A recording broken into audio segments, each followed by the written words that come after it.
बिस्मिल्लाहिर्रहमानिर्रहीम। अस्सलाम वालेकुम। मैं हूं खालिद इब्राहिम और आप चैनल देख रहे हैं कलेक्ट नॉलेज। मोअज़्ज़ज़ नाज़रीन व सामईन, उर्दू ज़बान की तरवीज व अशाअत और फ़रोग़ के लिए बेशुमार अदबा और शुआरा पैदा हुए। आज मैं इस वीडियो में उर्दू अदब की एक ऐसी नामवर शख्सियत, मुनफरिद और नफीस और मुहक्किक शख्सियत के बारे में बताऊँगा जिनकी खिदमात बेमिसाल व बेनज़ीर हैं, जिन्होंने अपनी ज़िंदगी उर्दू अदब के लिए वक्फ़ कर दी। नाज़रीन, जिन्होंने अफ़साना, नावल, गज़लें या नज़में नहीं लिखीं बल्कि उर्दू अदब पर नित नई तहक़ीक़ात की हैं, इसलिए उर्दू से ताल्लुक़ रखने वाले आज के शुअरा ऐसी शख्सियत के मुतालिक नावाकिफ़ हैं। मज़ीद डिस्कस करने से कबल इस वीडियो को लाइक करें, कलेक्ट नॉलेज को सब्सक्राइब करें और इस वीडियो को मुकम्मल आखिर तक देखें। तो नाज़रीन, मेरी मुराद प्रोफेसर राल्फ रसल हैं। आज मैं आपको प्रोफेसर राल्फ रसल के बारे में इंट्रोडक्शन दूंगा और उनकी तहक़ीक़ात के बारे में बताऊंगा, तो इस वीडियो को मुकम्मल गौर से सुनिएगा। नाज़रीन, बरतानिया में बाबाए उर्दू कहलाने वाले उर्दू ज़बान के उस्ताद राल्फ रसल 1918 को यॉर्कशायर के एक गाँव में पैदा हुए। राल्फ रसल 16 साल की उम्र में कम्युनिस्ट पार्टी के रुकन बन गए थे। उन्होंने 1940 में जामे कैम्ब्रिज में तालीम मुकम्मल की और दूसरी जंग अज़ीम के शुरू होने पर 1941 में फ़ौज में भर्ती हो गए। 1942 में राल्फ फ़ौजी ऑफ़िसर के तौर पर अपनी खिदमात अंजाम देने के लिए इंडिया भेज दिए गए। इस दौरान उन्होंने 3.5 साल इंडिया में गुजारे। उन्होंने अपनी ज़िंदगी उर्दू ज़बान में तहक़ीक़ और दर्स व तदरीस में गुजारी। उन्होंने इंडिया और पाकिस्तान में काफ़ी वक्त गुजारा और 1949 से 1981 तक जामे लंदन में उर्दू ज़बान की तालीम देते रहे। नाज़रीन, राल्फ साहब ने हमारी ज़बान उर्दू को अपनी पहली चाहत बनाया और मरते दम तक इस चाह का रिश्ता निभाते रहे। राल्फ रसल अपनी सवाने उम्री में लिखते हैं कि उर्दू इंडियन आर्मी की ज़बान थी, इसलिए सिपाहियों के साथ बातचीत करने के लिए उसका सीखना ज़रूरी था। लेकिन बाद में मैंने सोचा कि इस ज़बान के ज़रिए सिपाहियों की बेहतर तरबियत की जा सकती है। मैं फ़ौज में रहते हुए इन सिपाहियों में सियासी शऊर पैदा करना चाहता था, जिन्हें भर्ती ही इसलिए किया गया था कि वो गैर सियासी थे। यूँ राल्फ रसल और उर्दू का ताल्लुक़ साथ शुरू से है। उनके पहले एक उस्ताद थे जो पठान थे। बाद में बर्मा के महाज पर भी एक पठान सिपाही मोहम्मद नवाज़ उनको उर्दू सिखाते रहे।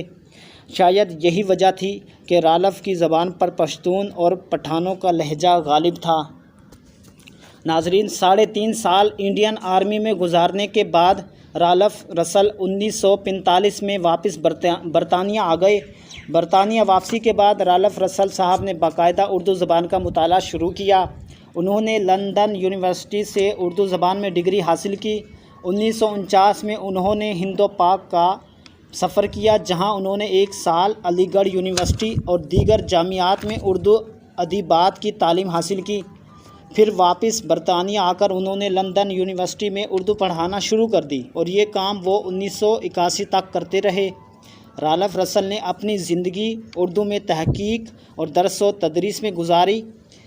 उनकी तसानीफ़ 4 हैं, जिनमें से पहली 3 मुग़ल शायर, दूसरा गालिब ज़िंदगी और ख़तूत, तीसरी उर्दू अदब का ताक़ुब और चौथी a new course in Urdu and smoking Hindi शामिल हैं।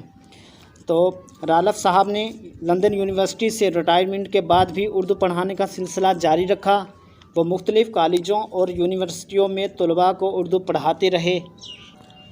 नाज़रीन, राल्फ रसल को मशायरा बाज़ शायर या PR वाले अदीब नहीं थे, इसलिए ज़रूरी नहीं कि उर्दू से ताल्लुक़ रखने वाले ज़्यादातर लोग उनसे वाकिफ़ हों, लेकिन वो उर्दू ज़बान के सच्चे आशिक़ थे। बाबाए उर्दू मौलवी अब्दुल हक की तरह बरतानिया में बाबाए उर्दू कहलाए। सारी उम्र उर्दू के साथ गुजार देने के बाद रसल 14 सितंबर 2008 को इस जहान फ़ानी से कूच कर गए। बरतानिया में बाबाए उर्दू की हैसियत से शोहरत रखने वाले मुमताज़ माहिर गालिबियात, माहिर लिसानियात, मुतरजम और मुहक्किक थे। ماہر غالبیات ہونے کے علاوہ رسل کو ایک ایسے غیر ہندوستانی کے طور پر یاد رکھا جائے گا جس نے پوری زندگی اردو کے لیے وقف کر دی ہو۔ رالف رسل نے اردو زبان کی تاریخ پر لکھی گئی بہت سی کتابوں کا بڑی گہرائی اور عمیق سے مطالعہ کیا، تجزیہ کیا اور عمیق مطالعہ کے بعد ان کتابوں میں موجود نقائص پر مدلل دلائل کے ساتھ جوابات دیے۔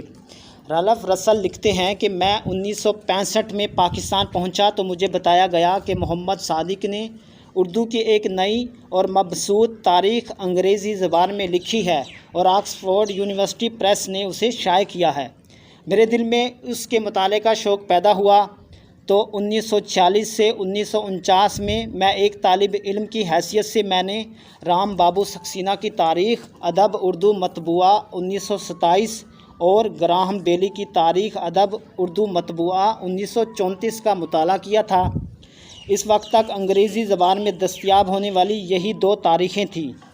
میں نے روز افزوں حیرت اور خفتگی کے ساتھ دونوں کتابوں کا مطالعہ کیا۔ حیرت اس بات کی تھی کہ اردو ادب کے بارے میں اس قدر ناقص رائے رکھنے والے آخر اس تاریخ کو کیوں لکھنا چاہتے ہیں۔ مجھے امید تھی کہ محمد صادق کی یہ نئی کتاب بہت مختلف ہوگی، اور یہ کہ آکسفورڈ یونیورسٹی پریس نے اسے شائع کیا ہے تو لازمی بات ہے کہ اس کی اشاعت کی منظوری سے قبل کسی موزوں شخص سے اس کا مسودہ پڑھوایا ہوگا۔ جب میں نے 1965 میں ڈاکٹر محمد صادق کی اس نئی کتاب کا مطالعہ کیا تو میری توقعات نا امیدی اور غصے میں تبدیل ہو گئی۔ میں نے پہلے سے بھی زیادہ شدت کے ساتھ خود سے یہ سوال کیا کہ آخر یہ لوگ اس طرح کیوں لکھتے ہیں۔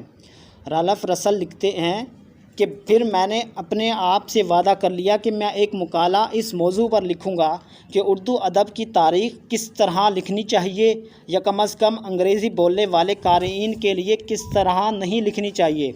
تو رالف رسل نے اپنی مشہور کتاب اردو کا تعاقب، ایک منتخب تاریخ انگریزی میں بابو سکسینہ کی اردو ادب کی تاریخ انگریزی، گراہم بیلی و ادارات ادبیات اردو کی تاریخیں، اور محمد صادق کی اردو ادب کی تواریخ ادب پر کچھ اعتراضات کیے ہیں۔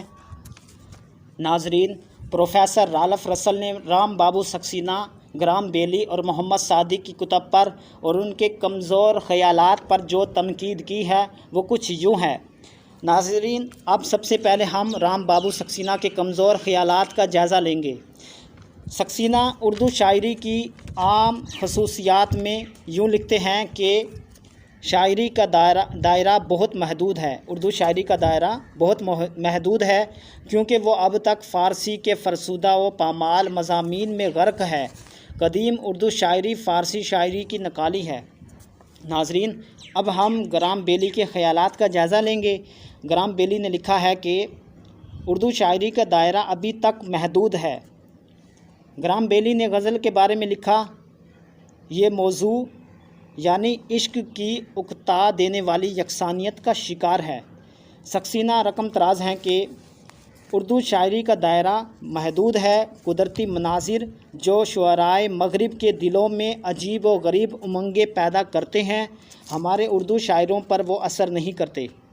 گراہم بیلی کہتے ہیں، رزمیہ کے بارے میں کہا جاتا ہے کہ مشکل ہی سے اس کا وجود پایا جاتا ہے۔ ڈرامائی شاعری تو سرے سے ہے ہی نہیں۔ اگر آج کے اردو ادب شیکسپیئر، ملٹن، ینٹیسن اور براؤنگ کا مطالعہ کریں گے تو وہ اپنے قارئین کے لیے ایک مکمل نئی دنیا تخلیق کر سکتے ہیں۔ ڈاکٹر محمد صادق کے ہاں بھی یہ موازنہ اتنے ناپسندیدہ انداز میں دہرایا گیا ہے۔ تقریباً ہر ادیب کا مقابلہ اور موازنہ یورپی ادیبوں سے کیا گیا ہے۔